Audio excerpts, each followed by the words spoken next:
téléspectateurs yi Kaolack TV nuyooti nañ leen ci seen chaîne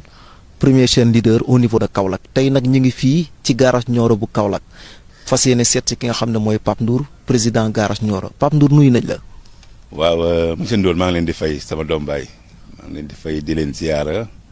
di rafetlu ñëw bi fii pour vraiment ngeen jéem a xam exactement Pape Ndour mooy kan ak lan la ak gare routière bi ñu tabax nii réalisation bi nan la demee. suñ bëggoon xam Pape Ndour mooy kan lan nga ñuy wax. waaw Pape Ndour de benn chauffeur la boo xam ne chauffeur moo ko indi woon Kaolack muy dawal dëkk Ciki ca wetu Mbuur daanaka dugal nañ ma école ma génn jànguma ma jàng oto dawal waaye depuis 1979 laa am permis yore carte 30 places ba 1983 ñu wàcceel ma Toyota maîtrisard 15 places yi ma dawal ko ba 1987 ma jënd sama oto bopp 88 ma jëndaat sama oto bopp ba en 92 booba takkaguma jabar booba yore naa juróomi oto yoo xam ne maa ko jënd télé ba ma banque macha allah donc ñëw Kaolack fii nag di def transport di defaale commerce ba yàlla def ma nekk ci bureau regroupement chauffeurs yi d'abord ma nekk adjoint commissaire aux comptes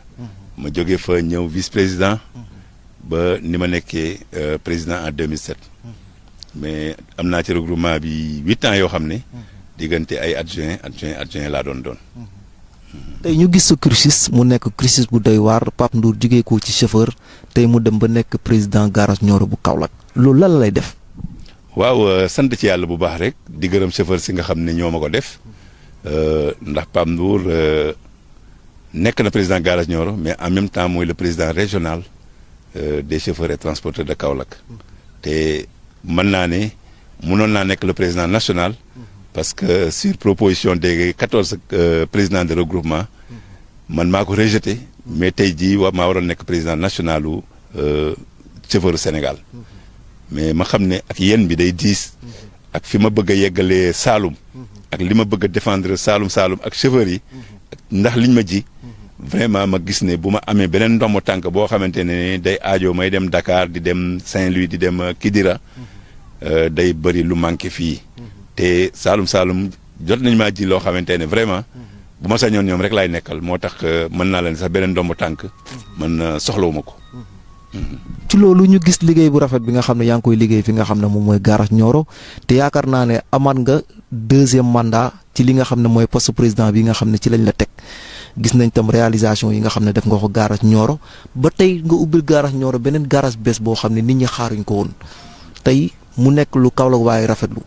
loolu lan lañ ci war a jàngee. waaw 2e mandat nga sax mais 3 mandats maa ngi ci 3e mandat parce que en 2007 parce que assuré naa intérim de 2004 à 2007 ma def sama propre mandat 2007 ba 2012 ma nekkat candidat ma jëlaat ko ba 2017 ma jëlaat ko pour mandat boo xam ne mu ngi war a jeex en 2022 donc ñetti mandat yooyu am naa ko fi waaye lépp nag chauffeur si la comme ni ma ko waxee rek lépp chauffeur si la parce que chauffeur yi ñoo lay jox seen confiance ngay gagné loolu nag laaj góorgóorlu bi mooy ngay taxaw ci seeni bëgg-bëgg di leen jàppale ci sa gëm kàttan te xam na bëri na loo xamante ne tey yaa ngi fay dugg nga dem ñu may la parce que comme ni ma koy waxee toujours man du ma démarcheur du ma agent d'affaires chaque jour nag mën nga fekk Pape Ndour gendarmerie mbaa nga fekk ko police mbaa nga fekk ko tribunal mais Pape Ndour chauffeur lay toppatoo chauffeur lay taxaw te chauffeur yooyu muy toppatoo lañ koy may Pape Ndour gëmal na boppam ne bay may ñu ko Pape Ndour en tant que tel dañ ko may Pape Ndour président chauffeur yi moom lañ koy may donc dooleeg jàmbur ñun gëm nañ ne ci ku ko xam ak ku ko xamul ku ko jëfewul dooleeg jàmbur moom la ñuy demee ndax tey jii ku jëloon la def la président garage Nioro def la le président régional des chauffeurs et transporteurs de la région de Kaolack tey jii bureau boo dem fëgg dañ la déglu su fekkee ne nag sa xel gàttale ne man da nga naan rek dama ko yeeyoo wala maa ko man wala maa ko jar te fekk du loolu kon lu mu mën a xew moom chauffeur daal lay gërëm moom lay sant parce que fu ma yegg tey xam naa ne doonoon naa dara avant may bokk ci regroupement bi di doon président waaye xam naa it fam ma jëlee ak fam ma yóbbu. fam la jëlee ak fam la yóbbu ñu gis tam social bi nga xam ne yaa ngi koy def au niveau de Kaolack ci wàllum regroupement chauffeur yi yaa ngi leen di jàppale bu ñu amee problème sanitaire yaa ngi leen di jàppale bu ñu amee problème ak police mu mel ni sa relation ak ñoom dafa dem ba dëgër parce que yenn émission rajo yi gis nañ nga def ko mais dafa mel ni ku laal Pape Ndour laal chauffeur si loolu lan mooy secret bi. man yaakaar naa ne loolu nag moo war a ne parce que Pape Ndour bu fekkoon ne xaalis rek lay wut bi muy ñëw Kaolack bi mu ñëw Kaolack fekkoon xaalis rek lay wut am na nag lu ma ci am parce que jar naa ci lu ma mën a amee xaalis mais comme li ma la wax léegi rek chauffeur laa bëgg te chauffeur moo ma def li ma doon donc intervention yaakaar naa ne aajoowul pour nga jiite chauffeur si nga jàng ba am maîtrise jarul master pour nga jiite chauffeur si amal ay étage solal ganila amal pagiroog lépp soo taxawul chauffeur si dañ lay tourner bàyyi la fi parce que chauffeur nag yàlla def na dafa indépendant ndax chauffeur yi ba ñu amee permis ñëw garage di dawal kenn ku ne am na oto te yow yaa ko wutal am na ñoo xam ne dañoo élevé seen papa yi jëndal leen am na ñoo xam ne ñoo lebal seen bopp yi ci banque bi buñ delloo nag ñëw rangé wu sa ginnaaw tax ñu lay may loo xamante ne ñoom ñoo tax ci côté bu mu mën a doon nag buñ demoon sax Touba ci sëriñ sa wala ci waawan daanaka ñaan bi kilifa bi dañ ko ñaanal donc ñooñu dese luñ la dara kon boo góorgóorloo ci ñoom nag en revanche ñoom danañ la delloo njukkal danañ xam ne nag bien que lii am na waaye bu neexoon Pape Ndour it mën na teg tànkam feneen donc loolu moo tax vraiment ma am ak ñëpp jàmm nag ñëpp laa amal jàmm surtout nag seetuma nag ko ànd ak man ak ko àndul ak man parce que su fekkee ne da ngaa jiite ay chauffeur am chauffeur yi ñoo xamante ne ñoo la ëpp oto am ñoo xam ne ñoo la ëpp xaalis am ñoo xam ne ñoo la gën a rafet kër te am na ci chauffeur yi li ma wax noonu yëpp am na ci chauffeur yi ñoo xam ne ñoo ma ko ëppale ëpp ma ay oto fuuf ëpp ma xaalis fuuf man maa jënd ak tout ça nga dellu nag jiite leen loolu dama ne nekkul loo xamante ne lu yomb la waaye munoo am 100% waaye xam naa ne ku laal Pape Ndour rek day boo ko laalee rajo mbaa nga laal ko ci marché ba moom xam naa ne moom dina am ñu riposté sama faveur donc loolu sant yàlla la bu baax a baax. loolu sant yàlla la ñu ngi taxaw fii nga xam ne moom mooy garage Nioro bu bees bi ñu gis ne construction yi démarré na daanaka liggéey bi lu ci des pour mu pare bëriwul léegi lan nga mën a wax suñu mbokk chauffeur yi nga xam ne ñi ngi xaar li nga xam ne mooy dal ak garage Nioro bu bees bi. waaw garage Nioro bu bees bi balaa may ñëw foofu dafa am historique parce que garage bi fa mu nekkoon ci en face chambre de commerce man la yàlla def ma dox ko man ak équipe bi ma àndal ba mu ñëw fii mu nekk tey noonu loolu man maa ko aboon monsieur le maire Khalifa Niass te wax dëgg yàlla mu doonoon lu jafe mu abal ma ko ba tey jii foofu lañ ne terewul nag ma continuer négociation yi ba mu jox ma terrain bii moo ma ko attribué woon Khalifa Niass terrain bii ñu nekk tey gare routière bi léegi malheureusement avant muy liggéey parce que partenaire la doon wut yàlla def mu wàcc bi mu wàccee majee na ñëw suñu doléance ak majee na mooy gare routière bii parce que gare routière bi boo demee garage Dakar am na benn mbaar bu nekk ca kanam ci boori Pël ga mbaar boobu moo nekkoon garage Nioro te pare woon na pour yóbbu ñu fa booba man vice président la ba ñu préfet wooyee préfet bi fi nekkoon ci jamono yooyu Dramé la sant Tëngéej la dëkkoon Dramé nañu léegi yéen da ngeen war a dem garage Dakar mardi oto bu jógee Saloum bu ñëwee na dem garage Dakar parce que toxal nañ garage Nioro mu dem garage Dakar loolu moo booba man vice président la mais sama président muy Mbaye Sakho daf ma defaloon procuration defal ma procuration nga xam ne lépp loo xamante ne activité gare routière la man maa koy déroulé mu defaloon ma délégation des pouvoirs ñu dem ci huissier bi met ba mu jox ma ko donc loolu moom président nga ma bañ li préfet wax ma dem ci maire Kahone bi ci jamono yooyu Ousmane Gueye fi station bi ne ci sortie Kaffrine bi mu joxoon ñu foofu mais comme préfet bi yëg na ne ñun ñu ngi demaat ci foofu te foofu ci Kaolack rek la bokk léegi ñu woowaat ma ñu ne léegi mën ngeen rester fi ngeen nekk mais provisoirement newuñu bàyyi nañ ko provisoirement boobu mooy ba léegi nii bi ñu amee fii nag comme déjà amoon nañu délimitation bi kër yi nga gis suñu ginnaaw gare routière bi fii ñu taxaw lépp ay kër lañ ko sampoon luñ fi samp suba ma woo sama équipe ñu sempi ko donc yombul woon pour gare routière bi terrain bi nekk fi nii parce que à chaque fois danañ ko jaay parce que ñii ñëw di tabax ak ñii ñëw di samp dañ naan dañ maa jaay man du ma jéem a xam ku la jaay boo sampee ma sempi sama vice président bi Alaaj Dramé à maintes reprises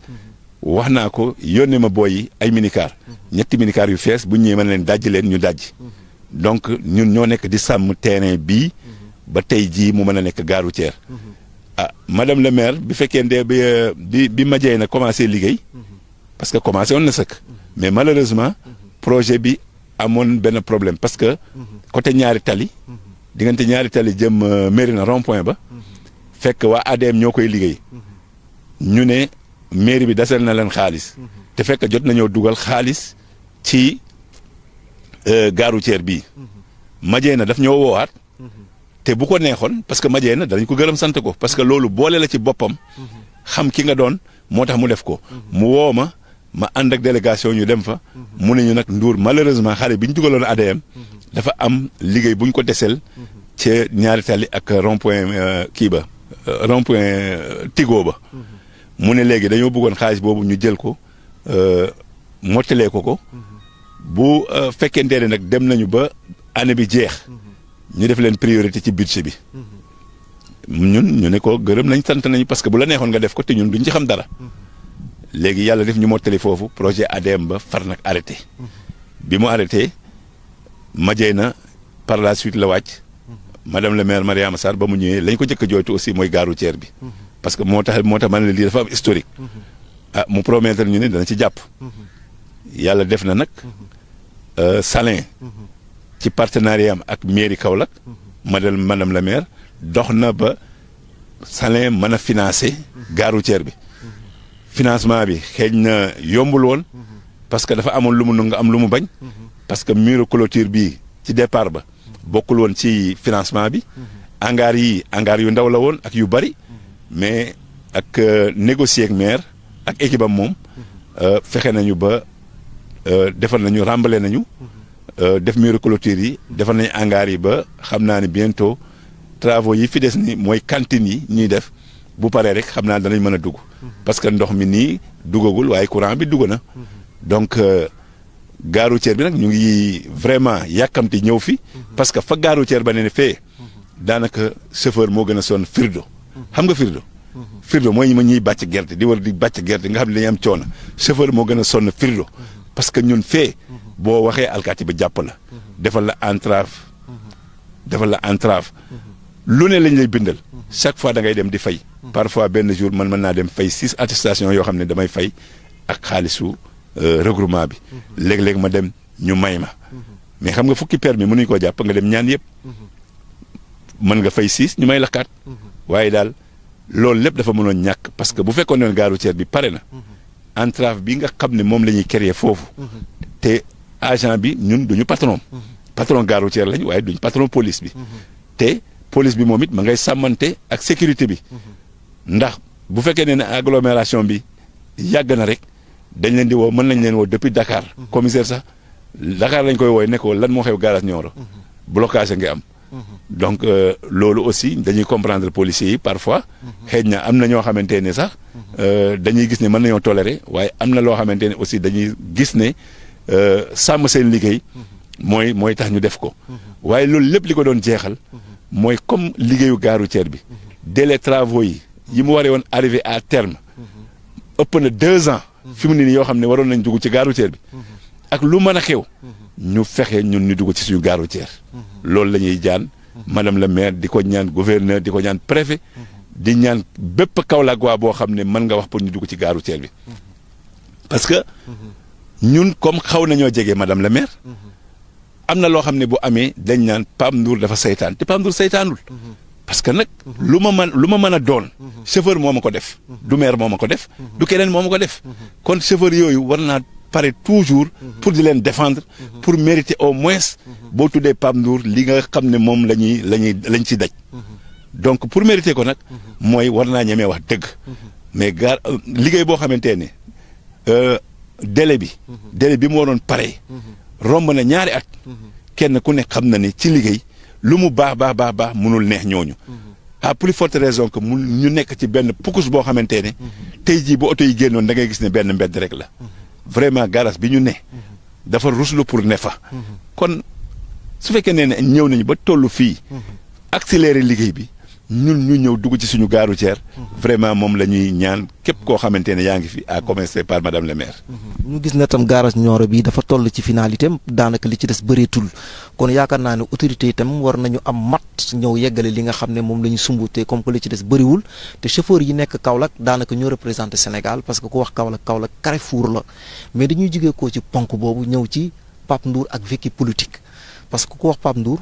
xam ne am na jaar-jaaru politique. ci li nga xam ne moom mooy parti au pouvoir yi si jot a jaar ak li nga xam ne liggéeyam bu rafet bi nga xam ne mi ngi koy liggéey concernant la politique loolu lañ bëggoon Pape Ndour lan moo la motiver ba nga dugg ci politique. waaw politique xam nga ñun liñ soxla yëpp ci état la ne kon boo nee damay nekk responsable lu chauffeur te li chauffeur soxla yëpp état moo ko yor nga ne duma politique mën na am defoo li nga war a def. su fekkente ne aussi da nga ne damay politique waaye duma ànd ak parti au pouvoir xëy na am nañu ko def waaye gisuma mu jig leen gisuma mu jig seen mbooloo loolu nag leçon la boo xam ne maa ko mokkalal sama bopp te kenn jàngaluma ko PDS ku ne xam na Pape Ndour la mu doonoon PDS bu fekkoon ne président Abdoulaye Wade moo gañoon réew mi ku ne xam na ne Pape Ndour dana doon dara ndax importance bi mu ma joxoon ku ne xam na ko moom ci boppam jox na ma billet Makka ma jox ko benn paa ci gaaraas bi muy Ablaye Wade bi ne gaaraas mu dem ziyaari ji yonent bi ñaan yooyu yal na ko yàlla nangu yal na ñaan yooyu sax dott ci kaw Ablaye Wade président de la République parce que moo ñu defal loolu Ablaye Wade dem naa fi Dakar ñu yónnee ma Souleymane Ndéné ci relais Babacar Mbacke mu kabaro sama sëriñ ñaanal ko wér ak yàgg fi lool ma dem Dakar ñu jox ma ñaari L200 ak assurance bu ne 1 an ak essence bu bari ak xaalis bu bari ma def sama poste ñëw fii Kaolack régime bi dem na ba daanu ba PDS jóge fi Macky Sall ne fi oto yi kenn waxuma dellool man maa dellool sama bopp oto yi maa ko delloo daamloo am na benn L200 bu weex bu mu doon yor oto boobu maa ko jox te président de la République Ablaye Wade moo ñu ko joxoon ku def loolu nag yéeg na la jox la billet màkk dem CICES transporteur yëpp toog ñu ne kenn mooy wax Sénégal Ablaye Wade ne Pape Ndour Kaolack l'incontournable boobu jour boobu bi ñuy dem ñeenti bus lañ yóbbu jële Kaolack fii Saloum Sénégal gépp daje fa CICES fees del mu téye ma ci loxo arrière chaise am xëcc ma ba ne le taxaw wax ak man lu mat 4 minutes yoo xamante ne Ablaye Wade mooy wax ma koy déglu ñu pare jóge fa man ak Ablaye Wade lañ wax ñun ñaar a ko xam ku ma ko waxul doo ko xam mu ñëw fii chambre de commerce mu toog ba mu yàgg mu ne ana Pape Ndour président transporteur ñu ne ko Pape Ndour a nga ne mu ne bàyyi leen ko mu ñëw ma yéegaat ba ci moom jox ko loxo mu jël micro bi mu ne Pape Ndour gañal élection yi ma jox la oto yu bees nga jox waa Kaolack oto yu màgg ji nga jël leen sànni leen géej jën yi di ci nen discours boobu Kaolack waa yi ñu ngi ko fekkee malheureusement ci la daanoo moo tax ma ne ko ñaar yooyu noonu ma la wax war na laa wan ne bu fekkoon doon Ablaye Wade gañe na man danaa doon dara fekk nag am na premier ministre am boo xam ne Souleymane Ndéné kooku sama xarit la lu ne defal na ma ko rek Souleymane Ndéné ma koy nuyu di ko remercier au passage parce que nag fii chaîne la boo xamante ne ñu ngi koy suivre bu baax te loo fi wax loo xamante ne du noonu boo lëggee di ngeen tàllal nit micro mu weddi ko ne amewul noonu Ablaye Wade moo waxee loolu chambre de commerce chauffeurs yi aussi ma ànd ak ñoom CICES fees del 14 régions yi mu tànn ma pour ma wax importance bi ma joxoon nit képp koo xam ne responsable PDS nga maa nga nekk Kaolack quoi yow xamoon nga ko waaye Ablaye Wade ba régime ba daanoo gannaaw ba ma ci jéemee lu ma mën nag ba mu daanu kenn yóbbu ma APR man maa xëy dem wuuti photo Macky Sall ñëw taf ko sama bureau ku ñëw da nga jaan ñëw yow kañ nga dem parti au pouvoir man leen man duma opposé kenn démarché wu ma kenn waxuma kenn yedduma man maa fas yéene parti au pouvoir tant que maa ngi nekk responsable di ànd ak ñoom su ma demee nag ba libre regroupement bi doyal ci man ba nga xam ne jiiteetuma kenn lu dul sama waa kër yi ak sama bopp bu ma neexoon sama ànd ak Talla Sylla wala ma ànd ak Yawou Dial waaye tant que maa ngi jiite moom parti au pouvoir moom laay àndal ma comme noonu laa commencé ànd ci parti au pouvoir bi muy Macky Sall fekk Macky Sall ba muy campagne ñëw na ba sama bureau ba sama biir bureau avant may wax sax dafa ma ne Pape Ndour waa Kaolack mënoo leen fay parce que man bi ma déparé marché ne garage Nioro laa jëm Pape Ndour a ko yor ba ni mu egsee ci yow ma ne ko fii de man Ablaye Wade laa PDS laa Macky Sall ma ne ko waaye nag ñun gare routière la ñu yor couche yëpp a ngi fi képp koo xamante ni bëgg nga ànd ak keneen yaay ànd ak keneen waaye man Ablaye Wade laa waaye nag ku ñëw fii dalañ la dalal ak yar ak teggin parce que ñun réew mi xamuñu ëllëg kan moo koy gañe te ku gañe réew mi fekk ñëwoon nga gare routière ñu jaay la reewande loolu man santuma ko benn chauffeur ku ñëw daal ku mën a tàcc na tàccu ku mën a déglu na déglu ku mënul déglu na du mooyu mais bugguma fi ay wax yoo xamante ne bu ëllëgee dañ la naan sa njaboot a waxoon lii ma ne ko nag te yàlla nga may dimbali ba ma dalee politique ba léegi nag yor gare routière yàlla nga may dimbali ci loolu amul kenn ku fi ak dugg ñu wax la luñ ta war ta wax ah yàlla def Macky Sall moomu gañe donc Macky Sall moomu bu ma delloo ci moom ànd ak moom def naa la ma war a def ci sama xalaatu politique ak la ma gis ak na may defee booba nag laa nekk APR dans un premier temps Awa Guèye moo jëkk ñëw ci man mu wax ak man waaye amul suivi parce que bañ ba mu waxee ma woo sama bureau ñu toog ñun ñëpp mu wax ma façon yéene ànd ak moom mais malheureusement comme day ñëw du ma yëg day dem du ma yëg mbaa kii ñu toog ba mu yàgg Mariama Sarr benn jour mu ñëw ci man fekk am na ku tudd Pape Sassi Mbuub Awa Guèye nee naa ko Pape Sassi ñëwoon ngeen ci man mais amul suivi parce que boobu ak léegi ñun duñ dégg dara du ngeen ñëwoo xamuñ ci dara léegi nag toog naa ba benn jour Mariama Sarr ñëw ci man fekk ñu garage ne daal dafa bëggoon pour chauffeur yi jàppale ko ma xamal ko ne ko Awa Guèye de ñëwoon nañ ci ñun ba ñu joxoon ko accord waaye presque daaw la ba léegi ñun gisuñu ko kon danañ mën a ànd ak yow fekk Awa Guèye aussi Ousseynou mi dëkk Mérina Ousseynou seex bi moo ñu boole woon ak Awa Guèye booba Mariama Sarr nag ñu daal di commencé liggéey ak moom ba fii may wax ak yow nii chargé de mission Mariama Sarr la ba fii may wax ak yow nii bi ma demee ba ca kanam chambre de commerce ñëw Mohamed Ndiaye Rahma sollicité pour ñu ànd ci wàllu chambre de commerce ma fexe ba dajale chauffeur Saloum yi ñu nangoo ànd ak moom biñ demee ba chambre de commerce bi sori Adja Ndeye Sakho booba chaque jour bu 5 heures jotee daf may indil ay reçu de commerce mbaa ay carte d'identité yoo xam ne dañ ko war a inscrire mais bu fa jógee rek day dem politique di defe ay visite moom ak aw di sare jamono yooyu ñoom ñaar ñooy ànd benn jour mu ne ma président Pape boo teelee pare doo ñu yóbbu tey ñun dañoo jël taxi ba sonn ma ne ko amul problème ma pare ay 5 heures jël leen sama oto ma dem ànd ak Ndeye Sakho pour le compte de Rahma waaye man ak Mohamed Ndiaye Rahma waxuñu waxi politique ci chambre de commerce la ñuy liggéey ma leen di yóbbu di leen yóbbu ay weer yoo xamante ne parfois Ndeye Sakho Bàcci Diop Awdi Sare Khady Diop ak Alain Ndiaye ak man ñun ñëpp ci benn oto parfois 6 personnes la ñuy doon léeg-léeg sax ñoom Awa Touré léeg-léeg 7 personnes ñu doon ko ci oto bi léegi ñuy politique may ànd ma leen di yóbbu ñuy politique mais taxul ma wax ak Rahma ah ñu dem nag ba Mariama Sarr comme man maa ngi ci Mariama Sarr APR te mooy borom këru Mariama Sarr sama activité Mariama Sarr sax mën nay def dara Mon Ndiaye di def dara ma nekk ci Mon Ndiaye parce que jàpp ne benn la waaye ci sama ànd ak moom ci chambre de commerce bi Mariama Sarr dafa avalisé wu loolu moom it da cee d'accordoon parce que bu fekkoon ne woon d'accord ci xëj na du ma sore ak Mon Ndiaye Rahma ba tey jii ñuy ànd parce que loolu il faut mu leer aussi parce que nu mu mën a nekkee ci Mariama Sarr ba mu yàgg mu nekk ci Mon Ndiaye Rahma Mariama Sarr mën naa ne bu ma demee ci Rahma ak avalu Mariama Sarr la ndax bi may nekk ci chambre de commerce bi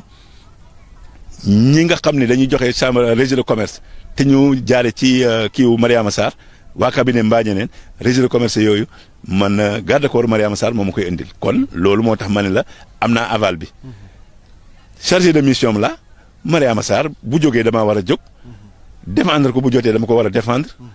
dama war a jàpp ci liggéeyam parce que moom la amoon yaakaar ci man ba def ma ko Mohamed Ndiaye Rahma noonu lañ continuer di ànd ba fii may wax ak yow nii Mohamed Ndiaye néew ma kaay ñu ànd politique man maa xam ne gor su ne gor la te dem na ba ñu ne ma maay coordinateur mouvement Rahma bi donc loolu loo xamante ne la vraiment mënu ma koo fay Mohamed Ndiaye noonu lañ àndi moo tax ma bañ koo yàqal lool nag di moytu yàqal ko di ko sàmmal liggéeyam bu baax a baax a baax di ko sàmmal njobootam aussi parce que nag koo xam ne néewul la kaay ñu liggéey nga demal sa bopp di liggéey ak moom te booba ñu bëri soxla nañ la parce que tey jii ku wax ak ku waxul ku soxlawul Pape Ndour ci sa politique fii amul Pape Ndour ku sañoon am ko ci sa politique fii mais nag yàlla def na Mohamed Ndiaye laa àndal di politique am nag ngante ci ñëpp lu nit am mbaa lu nit man jéggal naa la ko man Mohamed Ndiaye Rahma moom laa àndal waaw moom it dina ma loo xamante ne kontaan naa ci te munoon na ne kii woowu ma ko mbaa mu am ci lu ma nar a desel mbaa lu ma bëgg a desel te bu boobaa xëy na du ma ko nangu donc maa ngi koy nuyu di ko jaajëfal di kontaan ci moom bu baax ak équipe bi nga xam ne nag ñoo ànd ak moom di liggéey ba tey mën naa ne coordinateur bi sax xaw a jóge ci ñoom am na bi may lim léegi ni fàtte naa ku mel ni As Thiam mu nekk koo xam ne man ak moom dañoo bokk baay nekk Baye Fallou Mohamed Ndiaye Rahma waaye nekk Baye Fallou Pape Ndour donc équipe bi ànd ak Mohamed Ndiaye Rahma muy ñoom Ndey Saaxu ak ñëpp nag ak sama waa koñ bu ma limee dinaa juum su ma limee nag ku mel ne Thiam Omar Tall ñoom Adja Fatou Wan ñoom Yacine Ndiaye ak ñoom Fatou Niang Bour Géwél ak mag ñi ma bool ci limee ñoom Badara Ndiaye ak ñoom Mbaye Ndour ak ñoom Aziz Thioy ak xale yi ñoom Bitey Amad Bitey ak ñoom Ndey Abi Fall ñoom Yata Sow ñoom Xarit Diop ñooñu boo leen limee ak chauffeur yi nag parce que chauffeur boo xam ne dafa war a wàcc nga téye ko ba 23h léeg-léeg ba minuit te chauffeur bi amul benn riposte bu muy def mbaa laaju la heure supplémentaire ñooñu dañ leen gërëm sant leen ak képp koo xam ne nag yaa ngi liggéeyal Rahma di ñaan yàlla daal Rahma yàlla defal ko jàmm yokk mbooloom di ñaan président nag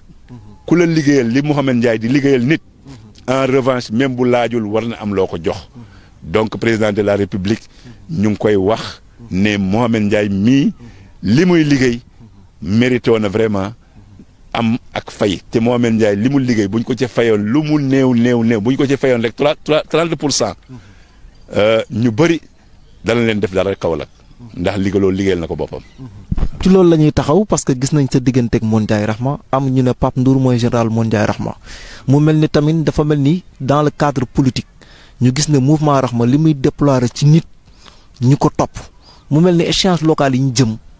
dafa mel ni Kaolack da ngeen ko gagné te damagu leen élection ñu si bëri politiciens yi loolu la ñuy wax mais tamit am ngeen ay yeneen clients yoo xam ne peut-être feeñuñ mais ñu gis ne au devant de la scène politique kaolackoise du moins Mohamed Ndiaye Rahma li mu ci mën gis nañ ne beneen leader Kaolack mënu ko loolu lan moo leen ko may. xam nga sareet moom du jiitu fas comme Mohamed Ndiaye waxagul dara man du ma waxagum dara waaye li ma xam mooy Mohamed Ndiaye yëf yi li mu ko jaral ñam ko jaral moo bëriwul parce que Mohamed Ndiaye même bu ngeen yemoon ay moyens xol bi ni mu tojee ci politique ak la mu ci attan la mu attan ci nit na mu mën a téye nitam jafe na ko man parce que Mohamed Ndiaye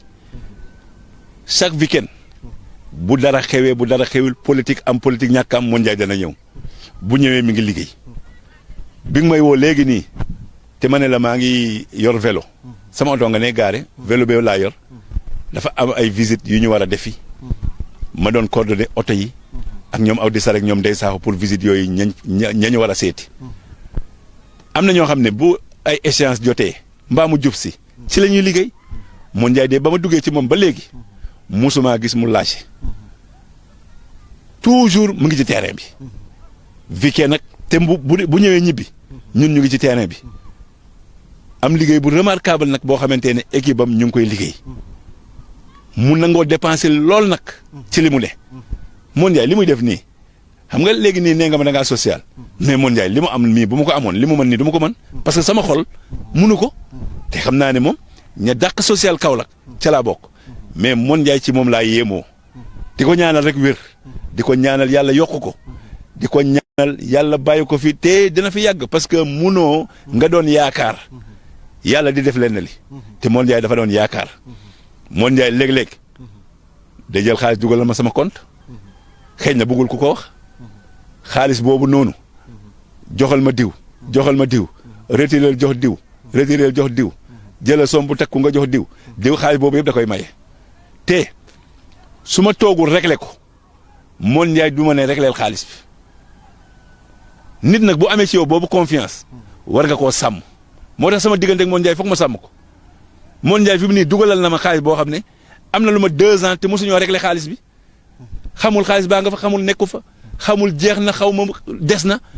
man maay toog ba mu neex ma régleel ko te lu ma leer mooy bu ñu amoon 1 an bu ma ko laajul it ci kanam du ma ne régleel nit ku mel noonu nag boo ko amee xëy na nit dina ne Pape Ndour mbooloo mi mu am mbaa Pape Ndour fa mu toll waru topp ci kenn dama ne kuy ànd ak man na nga xam ne Pape Ndour Mon Ndiaye Rahma la topp Mon Ndiaye Rahma lay àndal kuy ànd ak man na nga xam ne Mon Ndiaye Rahma ca laa lay yóbbu ca ginnaaw Macky Sall wutuma doon leader wutuma koo fakastal ku ma mën a wax Mon Ndiaye baax Mon Ndiaye man lii man ànd naa ak yow ci loolu ku xam leneen jarul nga wax ma ko ku bëgg a jëm feneen jarul nga seet ma am naa ngant maa nga ci Mon Ndiaye Rahma Mon Ndiaye Rahma daal am na lu ma ji loo xamante ne waruma gën a gore jamonoy tabaski bi nii feebar naa Mon Ndiaye xam ne am naa lu ma fajoo amul benn dërëm bu mu ci def ay millions la ci def ma gërëm ko samay mbokk gërëm ko sant ko ak samay xarit parce que ñoom xam nañu mën naa faj sama bopp parce que kuy faj ay nit kay kuy dépenser ay nit mën nga ko ci sa bopp mais Mon Ndiaye defal na ma loolu waxuma pour ma wax ko mais man maa baaxoo ne képp koo xam ne defal nga ma lu baax danaa ko wax te Mon Ndiaye lu ma mën ci liggéeyal ko dinaa ko liggéey te lu ma ko mën a liggéey nag gisuma ne fay naa Mon Ndiaye gisuma ne man fay naa Mon Ndiaye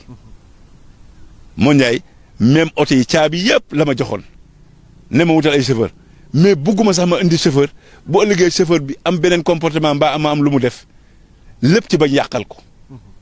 yaakaar naa ñaari chauffeur laa fa yóbbu chauffeur yi fa des yëpp du ma nangoo yóbbu chauffeur te pourtant day toll Dakar wutal 5 chauffeur ñu embauché leen ñu nekk ci permanence bi ku soxla oto mais chauffeur yi embauché wu ma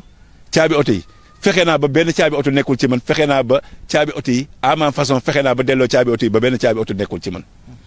donc Mohamed Ndiaye suñu ànd loolu la sama politique daal moom Mohamed Ndiaye la xëy na nag am na ñu gisewul noonu am na chauffeur yoo xam ne dañu gis ne Pape Ndour war naa demal boppam wala mënoon naa demal boppam waaye daal mu ma kenn pousse ci loolu parce que boo ma poussé ci loolu du ma ca dugg demaluma sama bopp tant que Mon Ndiaye Rahma mi ngi politique te wax dëgg yàlla fi ma teg ma xam ko man ànduma keneen moom laa àndal. confirmation bi leer na fa la ñuy tëjee sunu émission ñu lay laaj rek sa dernier mot. waaw sama dernier mot mooy gare routière bii ñu tabax ba mu toll fii gare routière bee xat na di ñaan autorités yi à commencer par madame la maire danaa ko gërëm sant ko parce que ku la def chargé de mission lu bon ngay mos sa weccet loolu ñu bëree fi ne te man la ko defal nga jóge fa mairie ba ma am bureau bu ma neexoon ma waaxu dugg loolu mënoon na koo jox ñu bari te man jox na ma ko amul nag loo xamante ni xew na te amul lu ma ci taxawoo moom madame la maire jamono Covid bi jël na ceeb saabu am madaar mu jox ñu ni ma ko defalee noonu la ko defalee daamloo sama yaay gaañu na mu dépêché ñoom jegaan ñoom maam say Fall ak ñëpp ak xaalis bu bëri ñoom ñu ñëw jaale ma ñëw ci dëj ba saa wu ñëwee gaaru ceer dina yëkkati 100 000 francs mu jox ma mu ne ma joxal sa géwél yi mbaa joxal sa maire yi saa wu jaaree gaaru ceer loolu mosul ñàkk ak yeneen teraanga yu bëri yoo xam ne defal na ma ko kon nit bu la defalee loolu te gaaru ceer bii ñu ne depuis eBay avant eBay sax laay wax ñu ngi dox gaaru ceer bii mais yàlla def na ci Mariama Sarr la sottee kon damay jàpp ne suñu wërsëg yi dëppoo na parce que avant booba noonu bañ koy toppatoo nekkul li maa ko doon toppatoo parce que ñoom Baye Modou Kane ñoom Mbay Saaxo ñoom kii Baye Bas Kase ñoom ñoo doon toppatoo garage bi booba nekkaguma bureau gare routière bi waaye yàlla def na nag ci man ak Mariama Sarr la sottee kon nag wërsëg yu dëppoo la di ko ñaanal yàlla defal ko jàmm li mu bëgg te mu gën ci moom yàlla na ko yàlla defal di wax ne lépp loo xam ne am na même suñu élection yii Mariama Sarr daf ci am taxawaay am ci yéene bañ gañee mu félicité ñu na mu ko defee nag noonu la ko Mon Ndiaye Rahma defee te Mon Ndiaye Rahma ma ne Covid bii passé nii jox na ma 100 saaku ceeb muy 5 tonnes jox ma diw jox ma suukar ak xaalis amul benn kilo ceeb bu dem sama kër loolu c'est palpable amul bekk suukar bu dem sama kër mayu ma ci maçon mayu ma ci menuisier ñëpp ay chauffeur laa ko may ku ma ci may jox naa la loo ko paasale mu dem loolu aussi ma wax ko mu leer bu nag jotee ni mu koy defee ci gàmmu ak tam xarit am naa benn boo dafa ñëw léegi jëlal 6 nag ma ne ko 6 nag fan laa ko jëmee ma ne ko du ma yóbbu loolu ma wax a wax ba ma ne ko non du ma jël mu wax a wax ba ma jël ñaar ma jël ñaari nag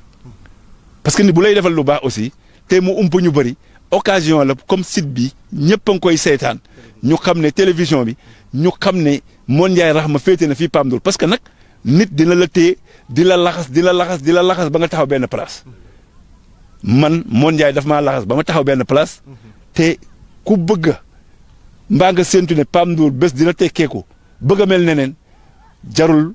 nga ñëw ci man ñun nag chauffeur yi ñu ngi liggéeyal suñu bopp bi nag pour le compte de Mon Ndiaye la parce que nag boo toogee nii rek di ànd ak Mon Ndiaye di kayankay ngi dem gisee wuñ la mbooloo boo léegi ku mu ne nga ne Pape Ndour amul mbooloo te mais yaakaar naa ne la may def jël chauffeur bi jël numéro téléphone am bind ko ci kaw daal carte d'identité bi